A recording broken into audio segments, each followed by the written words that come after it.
अथ शनैश्चरस्तोत्रः। पिप्पलादवाचः। ॐ नमस्ते कोणसस्ताय पिङ्गलाय नमोऽस्तुते।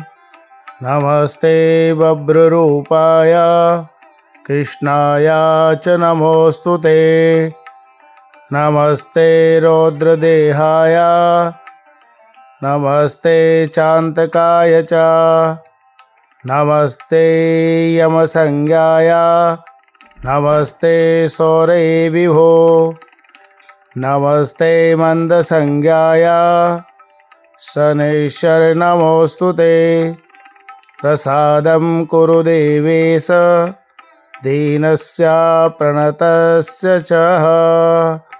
ॐ शं शनये नमः।